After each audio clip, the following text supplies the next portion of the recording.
ಸರ್ಕಾರದಿಂದ ಉಚಿತವಾಗಿ gas cylinder ಹಾಗೂ ಒಂದು ಸ್ಟವ್ ರೆಗ್ಯುಲೇಟರ್ ಅನ್ನ ಕೊಡ್ತಾ ಇದಾರೆ. ವರ್ಷಕ್ಕೆ 12 ಗ್ಯಾಸ್ ಸಿಲಿಂಡರ್ ನಿಮ್ಗೆ ಕೊಡ್ತಾರೆ. ಸೊ 600 ರೂಪಾಯಿಗೆ ಬರೋ ಸಿಲಿಂಡರ್ ನ ನೀವ್ ಯಾಕೆ ಬಿಡ್ತೀರಾ? ದಯವಿಟ್ಟು ಅಪ್ಲಿಕೇಶನ್ಸ್ ಅನ್ನ ಹಾಕಿ. ಈಗ ಆಲ್ರೆಡಿ ವೆಬ್ಸೈಟ್ ಲಿಂಕ್ ಓಪನ್ ಆಗಿದೆ. ನಿಮ್ಮ ಹತ್ತಿರದ ಗ್ಯಾಸ್ ಏಜೆನ್ಸಿಗೆ ಹೋಗ್ಬಿಟ್ಟೆ ಅಪ್ಲೈ ಮಾಡಿ.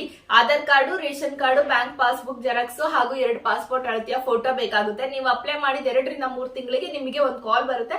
ನಂತರ ನೀವು ಆ ಗ್ಯಾಸ್ ಸ್ಟವ್ ನ ತಗೋಬಹುದಾಗಿರುತ್ತೆ. ಸೊ ಇದಕ್ಕೆ ಬೇಕಾಗಿರೋ ಫಸ್ಟ್ ಎಲಿಜಿಬಿಲಿಟಿ ಅಂತಂದ್ರೆ ನೀವು ಇಲ್ಲಿ ತನಕ ನಿಮ್ಮ ಹೆಸರಿನಿಂದ ಯಾವುದೇ ಗ್ಯಾಸ್ ಕನೆಕ್ಷನ್ ಅನ್ನ ಪಡೆದಿರಬಾರ್ದು. ಹೊಸದಾಗಿ ತಗೊಳ್ತಾ ಇರಬೇಕು.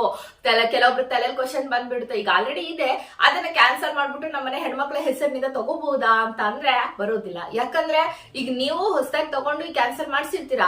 ಆದ್ರೆ ಈ ಮಹಿಳೆ ಹೊಸದಾಗಿ ಉಜ್ವಲ ಯೋಜನೆಗೆ ಅಪ್ಲೈ ಮಾಡ್ಬೇಕು ಅಂತಂದ್ರೆ ರೇಷನ್ ಕಾರ್ಡ್ ಬೇಕು, ಆಧಾರ್ ಕಾರ್ಡ್ ಬೇಕು. ರೇಷನ್ ಕಾರ್ಡ್ ಕೊಟ್ಟಾಗ ರೇಷನ್ ಕಾರ್ಡ್ ಅಲ್ಲಿರೋ ಎಲ್ಲಾ ಸದಸ್ಯರ ಆಧಾರ್ ಕಾರ್ಡ್ ಬೇರೆ ಲಿಂಕ್ ಆಗ್ಬಿಟ್ಟಿರುತ್ತೆ. ಸೊ ಗೊತ್ತಾಗುತ್ತೆ ಇದು ಸೆಕೆಂಡ್ ಟೈಮ್ ಕನೆಕ್ಷನ್ ಇದೆ ಇವ್ರ ಹೆಸರಿನಿಂದ ಅಂತ. ಸೊ ಹಾಗಾಗಿ ಆತರ ಮಾಡಕ್ ಹೋಗ್ಬೇಡಿ. ಯಾಕಂದ್ರೆ ಈಗ ಸರ್ಕಾರ ಕೊಡ್ತಾ ಇರೋದು ಉಚಿತ ಆದ್ರೂ ಕೂಡ ತುಂಬಾ ಸ್ಟ್ರಿಕ್ಟ್ ವೆರಿಫಿಕೇಶನ್ಸ್ ಗಳು ನಡೀತಾ ಇರುತ್ತೆ. ಹಾಗಾಗಿ ಹೊಸದಾಗಿ ತಗೊಳ್ತಿದ್ವಿ, ನಮ್ಮ ಆಧಾರ್ ಕಾರ್ಡ್, ರೇಷನ್ ಕಾರ್ಡ್ ಎಲ್ಲಿ ಕೊಟ್ಟಿಲ್ಲ ಇಲ್ಲಿ ತನಕ, ಇದೇ ಮೊದಲ ಬಾರಿಗೆ ಅನ್ನೋರಿಗೆ ಇದು ಒಳ್ಳೆ ಅವಕಾಶ ಅಂತ ಹೇಳ್ಬೋದು. ಸಿಟಿ ಕೂಡ ಇರುತ್ತೆ, ಹಳ್ಳಿಯವರಿಗೂ ಕೂಡ ಇದು ಸಿಗ್ತಾ ಇದೆ. ಅವಕಾಶವನ್ನ ಉಪಯೋಗಿಸ್ಕೊಳ್ಳಿ. ಅಂಡ್ ಮೋದಿ ಗ್ಯಾಸ್ ಅಂತ ಹೇಳ್ತೀವಲ್ಲ ಅದು. ಸೊ ಆದಷ್ಟು ಬೇಗ ಅಪ್ಲಿಕೇಶನ್ಸ್ ಅನ್ನ ಹಾಕಿ ಹೊಸಬ್ರಿದ್ರೆ